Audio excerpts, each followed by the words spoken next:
Next number 3 आणि next आहे number 16. ठीक आहे.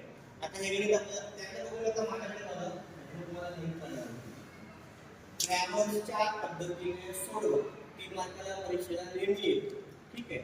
एक एक स्टेप आपण करूया. आपण पहिल्यांदा काय करायचं, समीकरण लिहायचे 3x - 2y बरोबर 3 समीकरण 1.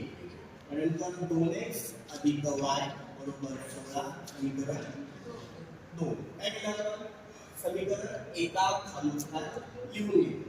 थोडा पण मॅथचा नंबर लिहूया. इथे 1 लिहूया, इथे 2 आणि इथे 3.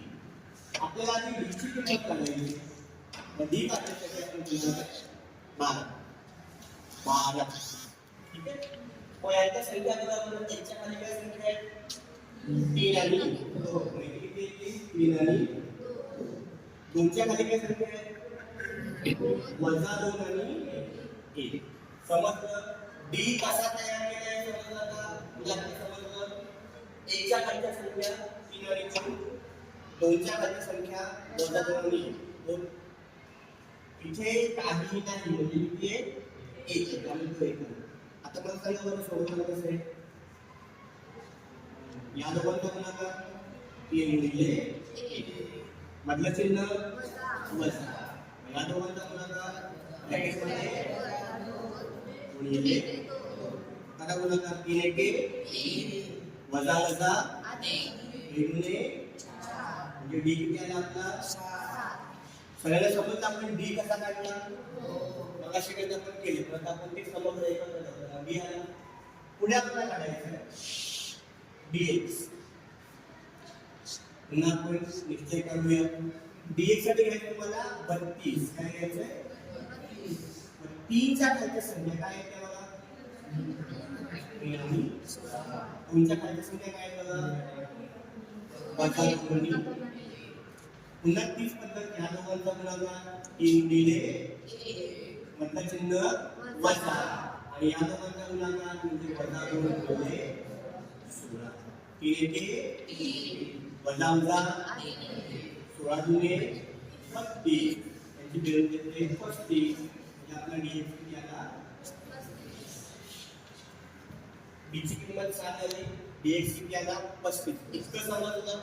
आता करायचं dy.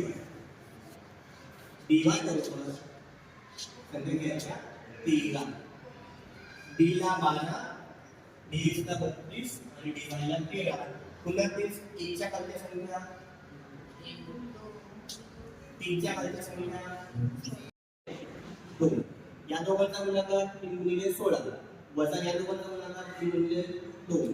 16 × 16 16 × 16 3 48 वजा 3 गुणिले 6 48 गुणिले 6 42. dy किती आला. आधी ते समजलं का डी dy dx कसं काढलं ते एवढं केलं की आपण 90% केलं. ठीक आहे. आता नेक्स्ट स्टेपला आपण जाऊया. आपल्याला काढायचं x ची किंमत. सूत्र आपण मला सूत्र लिहिलं होतं dx चे मग dx किती आपला 35. d किती आहे बघा किती 7. आता मला बरोबर 35 पर्यंत 7 ची 5 35 म्हणजे x किती आलं y किती dy चे d.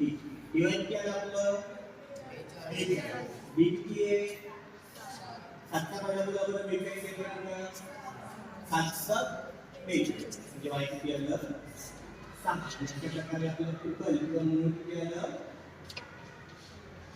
5 आणि 7. आता हे गणित महत्त्वाचं का हे समजलं काय केलं आपण.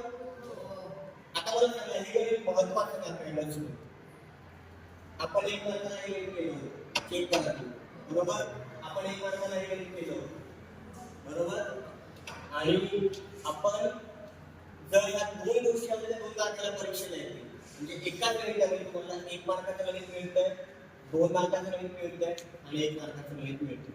म्हणजे ग्रॅमर तुम्ही जर केला आपल्याला सगळे मार्क मिळणार. समजलं तर ग्रॅमर ठीक आहे.